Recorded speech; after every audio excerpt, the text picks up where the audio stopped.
ఈ చంద్రబాబు నాయుడు గారు పెట్టిన మేనిఫెస్టోలో పెట్టిన ఈ హామీలను ప్రస్తావిస్తూ ఒకసారి గమనిస్తే ఈ పెద్ద మనిషి పెట్రోలు డీజిల్ రేట్లు ఇప్పుడు హాట్ టాపిక్ ఇది. పెట్రోలు డీజిల్ రేట్లు తగ్గిస్తామంటూ వీళ్ళు ఇచ్చిన హామీ ఈరోజు వెన్నుపోటు కాదా అని అడుగుతా ఉన్నా.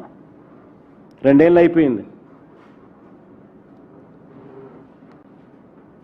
ఆశ్చర్యం కలిగించే విషయం ఏమిటంటే చంద్రబాబు నాయుడు గారి హయాంలో 2014 నుంచి 19 మధ్య ఏ రేట్లు అయితే ఉన్నాయో అవి చూపించమో ఒకసారి ఆ టేబుల్.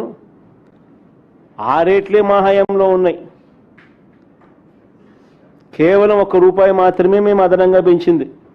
అది కూడా కోవిడ్ లాంటి మహమ్మారి రాష్ట్రంలో ప్రబలుతా ఉన్న సమయంలో రాష్ట్రానికి రావాల్సిన ఆదాయాలు రాని పరిస్థితుల్లో రోడ్ల మరమ్మత్తు కోసం అని చెప్పి ₹1 మాత్రమే మేము పెంచాం. చంద్రబాబు నాయుడు గారు హయాంలో అసలు చూడండి ఒకసారి ఎన్ని కూడా ఎప్పుడెప్పుడు రేట్లు పెరిగినాయనంటే దీనికి సంబంధించిన జీవోలు కూడా చూపిస్తారు. చంద్రబాబు నాయుడు గారు ప్రయర్ టు 2015 పెట్రోల్ మీద డీజిల్ మీద ఉన్న ట్యాక్సులు 31% వ్యాట్, 22.5% వ్యాట్. 5th ఫిబ్రవరి 2015 అంటే చంద్రబాబు నాయుడు గారు ముఖ్యమంత్రిగా ఉంటూ 5వ తారీఖున ఫిబ్రవరి 5వ తారీఖున 2015 31% వ్యాట్ ప్లస్ ₹4 పర్ లీటర్. ఈయన మోదినాడు 22.5% వ్యాట్ ప్లస్ ₹4 పర్ లీటర్ ఈయన మోదిందే. అది 2015 ఆ జీవో ఒకసారి చూపించమ్మా ఒకసారి. ఇది 2015 చంద్రబాబు నాయుడు గారు స్వయంగా జీవో ఇష్యూ చేసి మోదడం మొదలెట్టిన జీవో ఇది. ఈ పక్క రైట్ సైడ్ చూడండి అమ్మా ఒకసారి. రైట్ సైడ్ చూస్తే మీరు in the said schedule in the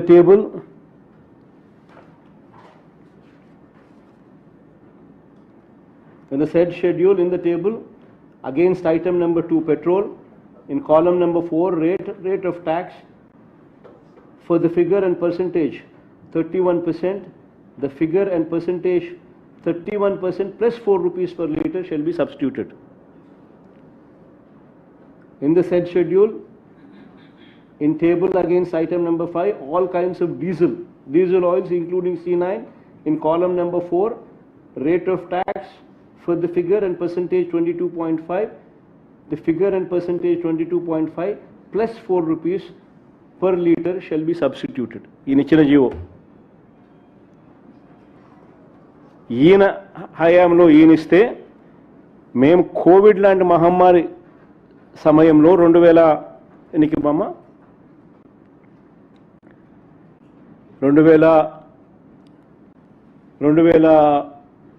September 19న మేము కోవిడ్ లాంటి మహమ్మారి సమయంలో రాష్ట్రానికి సంబంధించిన ఆదాయాలు రాని పరిస్థితుల మధ్య రోడ్లు బాగు చేయడం కోసం అని చెప్పి ₹1 రోడ్ సెస్ కింద రోడ్ ట్యాక్స్ వేసినాం. అంతే మేము చేసినాం, అంతకన్నా మేము ఏం పెంచలా. దీన్ని చంద్రబాబు నాయుడు, పవన్ కళ్యాణ్, ఈ లోకేష్ నానా యాగి చేసి ఆ తమిళనాడు బార్డర్కు పోయినారు. ఆ బార్డర్ దగ్గర ఫోటోలు తీసుకొని దాన్ని సెల్ఫీలు తీసి దాని గురించి ఎంతో బాధ్యత అన్నట్టుగా ఒక పోజు కొట్టి మేము అధికారంలోకి వస్తానే ఇవన్నీ కూడా తగ్గించేసేస్తాం, మేము రద్దు చేస్తామని చెప్పి రకరకాలుగా మాట్లాడారు. 2 ఏళ్ళు అయిపోయింది. పెట్రోలు ధరలు అధికారంలోకి వస్తానే తగ్గిస్తామని చెప్పి పేపర్లో అడ్వర్టైజ్మెంట్లు, మళ్ళా పేపర్లో అడ్వర్టైజ్మెంట్ అది మళ్ళీ ఆయన రాయడం. ఈ 2 ఏళ్ళు అయిపోయింది. ₹1 తగ్గకపోగా ఇప్పుడు పెట్రోల్ డీజిల్ ₹4 పెరిగింది రేటు. నిజంగా ప్రజలు అష్ట కష్టాలు పడతా ఉన్నారు. ఓ పక్కేమో మా ప్రభుత్వ హయాంలో ఉన్న స్కీములన్నీ రద్దు అయిపోయినాయి, ప్రజలకు చేతిలో గవ్వలేదు. చంద్రబాబు నాయుడు ఇస్తాడన్న సూపర్ 6లు సూపర్ 7లు మోసాలుగా తేలిపోయినాయి.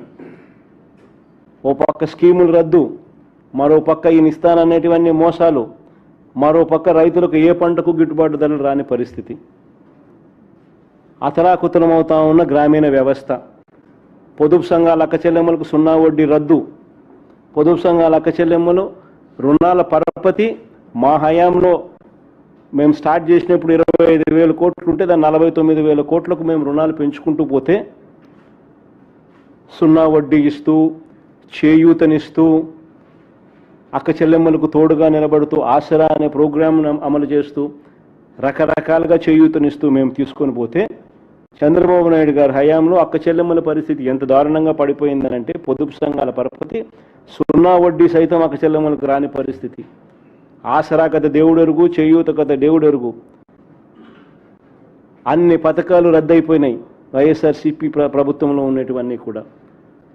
ఈయన ఇస్తానన్న సూపర్ 6, సూపర్ 7 మోసాలుగా తేలాయి. ఆ అక్క చెల్లెమ్మల పరపతి ఈరోజు 49,000 హయాంలో 49,000 కోట్లకు మా హయాంలో రుణాలు పెరిగితే చంద్రబాబు నాయుడు గారి హయాంలో అవి ఇప్పుడు తగ్గి మనం చూపించినాను మన లాస్ట్ టైం ప్రెస్ మీట్లో మన డిసెంబర్ నాటికి అది 31,000కు పడిపోయినాయి అక్క చెల్లెమ్మలకు ఇచ్చే రుణాల పరపతి.